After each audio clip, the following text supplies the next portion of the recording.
Hi, this is Jonas from Oslo Pro. In this video I'm going to show you Hanshaugen. This is one of my favorite neighborhoods in Oslo, and it's located to the northeast of downtown Oslo. And I am now at the intersection between Waldemar Thranes gate and Ullevålsveien. And this is kind of the center of Hanshaugen. Here there is a rather large branch of the Espresso House coffee shop chain.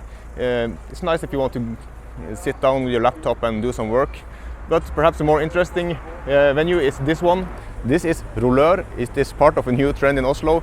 There are actually several of these. This is a bicycle bar. You can bring your bicycle in and have a beer while having your bicycle fixed. At the opposite side of the intersection is this old restaurant. This is Schrøder's, and you may recognize the name if you have read any of the Harry Hole novels from Norwegian author Jo Nesbø, because this is the fictional character's favorite watering hole. But even if you haven't heard of the guy, I still recommend this place because they serve reasonably priced Norwegian food that I would actually eat, like meatballs, pork roast, or today's special, which is lamb and cabbage for $1.59.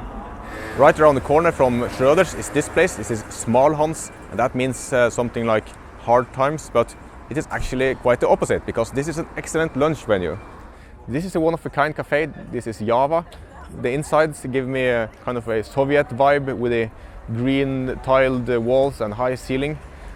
But I also noticed that TV networks, when they need a kind of a cool cafe background for their interviews, they choose this place. Right next to Java is Pascal. This is a famous pastisserie, so if you are a dessert lover, you should definitely head in here. They have all kinds of cakes and stuff. I don't know about you, but these macarons look fantastic. At the opposite side of the road from Pascal is this park and this ice cream parlor, which is kind of special because they have ice cream with bacon, and it's supposed to be really good, but I'm lactose intolerant, as you already know, so I cannot have it. There are plenty of spots to sit down in the park that surrounds this hill, and this is actually what is Hanshaugen, because Hanshaugen means the Sankthans Hill, and that is the actual hill.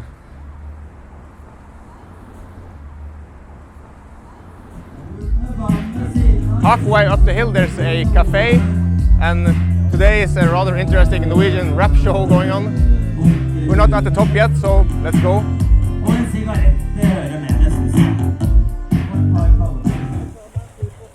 This is what's at the top of Hanshaugen, a pool and a pump house. This is a high point in the middle of the city, so if it was winter you would see a lot from here, but right now the view is obstructed by the trees. You can see a little bit of the downtown Oslo and the Oslo fjord down there.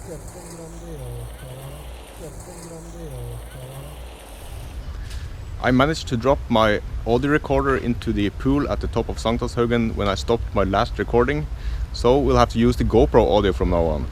Anyway, this is a really nice outdoor gym, which is also in the park, and I go to a similar gym once a week with my buddies, and it's really nice. Just a quick detour. This is Hanshaugen student housing, where I lived while I was a student, and you can get your own apartment here, no sharing, for 5,000 kroners per month, and that is extremely cheap for an apartment in this very nice neighborhood. Right at the edge of Hanshaugen is this very old church, which was started in 1152. The church was refurbished in the 1800s. It is open for the public only during the summertime, and of course at the regular Sunday service. But the view over Oslo from the far side of the church is open all year around.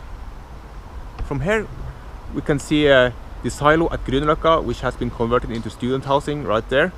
The building below, the closer building, is Mathallen Oslo Food Court.